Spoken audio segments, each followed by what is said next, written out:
If you're a cyclist, you know the feeling. You're putting the miles, you're getting stronger, but something's just not clicking. Well, today we are going to talk about the single biggest change you can make to your ride, your bike fit. And this isn't just for the pros, nope. This is for anyone who wants to find more power, more comfort, and just have a way better time on the bike. Does any of this sound familiar? That nagging little pain in your knee after a big climb? Or maybe your hands start to go numb after an hour on the flats? Or, and this is the most frustrating one, you just have that feeling that you're leaving power on the table, that you can't quite get it all out. Well, here's the thing. The answer isn't always to just train harder. A lot of the time, the answer is right there underneath you. A proper bike fit. That is the key. It's how you unlock performance, find all-day comfort, and honestly, keep yourself from getting those annoying injuries. Okay, let's get into it. A great bike fit isn't about just tinkering with things randomly. No, it's a process. It has an order, and getting that order right is, well, it's everything. And here it is. This might be the most important takeaway of this entire explainer. The sequence. You start with the saddle. Then you move to the pedals. And only then do you touch the handlebar. These are your 3 contact points with the bike, and you have to adjust them in this order. Why? Well, think about it. Everything builds on the thing before it. If you set your handlebars first and then change your saddle height, you've just thrown your handlebar position completely out of whack. You have to follow the steps. So, first up, the absolute foundation of your entire position on the bike, the saddle. This is where you live. It's your primary point of contact, and I'm telling you, if you get this part wrong, nothing else is going to feel right. And this slide really shows you why it's so critical. Over on the left, you see a saddle that's way too low. That position just robs you of power and puts a ton of bad stress on your knees. But on the right, that's the sweet spot. See that slight bend in the knee at the bottom of the pedal stroke? That's what you're aiming for. That's where you get efficient power and happy joints. So how do we find that sweet spot? Well, we can actually get incredibly close with a simple little formula that's backed by a ton of biomechanics. You just measure your inseam in centimeters, and you multiply it by this number, 0.889. That's going to give you an amazing starting point. Now we got to be precise about how we measure this. As you see here, you're going to measure from the very center of the crank bolt, right where the pedal arm connects, and go straight up along the seat tube to the very top of your saddle. That measurement is your baseline. We'll fine-tune it from there, but this is your starting block.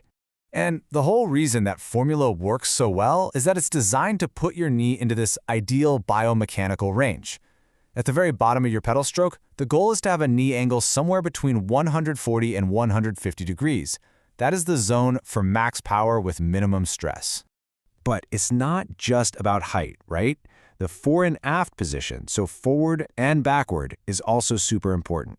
For a standard road bike, a great place to start is having the nose of the saddle about 5 centimeters behind the center of the crank. But for a triathlon bike, you see riders push that saddle way forward. This actually opens up their hip angle, which not only helps them get more aero on the bike, but it makes that transition to the run feel a whole lot better. Okay, saddle is set. It's feeling good.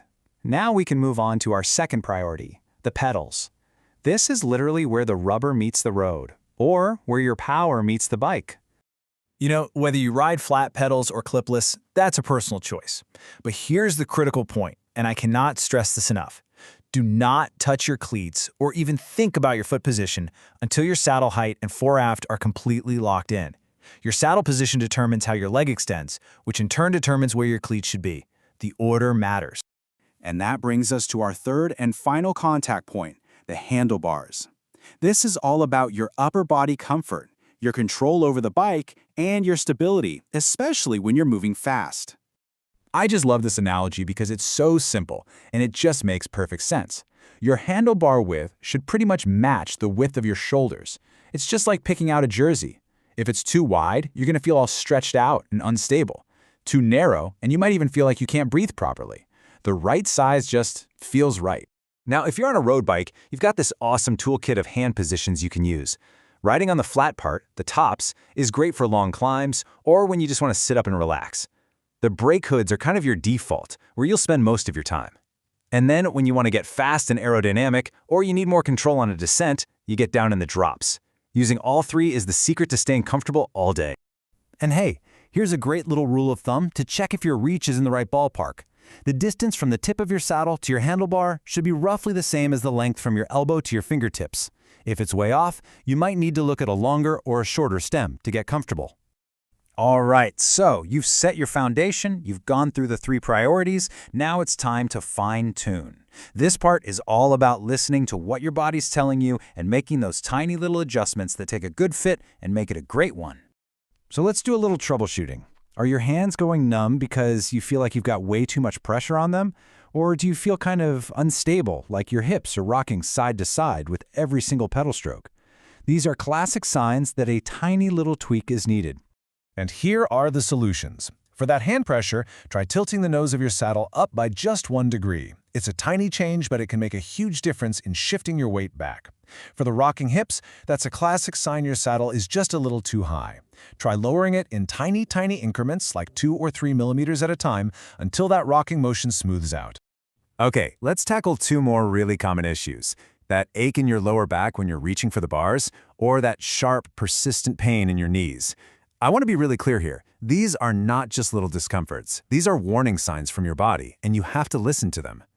So for that back pain, the most likely culprit is that your reach to the handlebars is just a bit too long. A shorter stem can often fix that right up. For knee pain, there are a few things to check. First, go back and double-check that saddle height. Second, take a look at your cleat position. And finally, be honest with yourself. Are you mashing a really heavy gear all the time? Sometimes the problem isn't the fit, it's just how we're riding. Look, this guide gives you a really powerful foundation to work from. It'll get you most of the way there, but it's also important to know when it might be time to see an expert. If you remember only one thing from our time together, please make it this. Pain is not a normal part of cycling. It's a signal. It's your body telling you that something is wrong. Don't just ride through it. Listen to those signals and figure out what's going on. You now have the knowledge to get your bike fit probably about 90% of the way there, and that is huge. You've built a solid foundation for comfort and power. For a lot of riders, that's more than enough. But if you're chasing some serious performance goals, or you still have that one nagging issue you just can't seem to solve, maybe it's time to see a pro. Just imagine what's possible when you unlock that final 10%. If you found this clip useful, smash that like button and subscribe to the channel.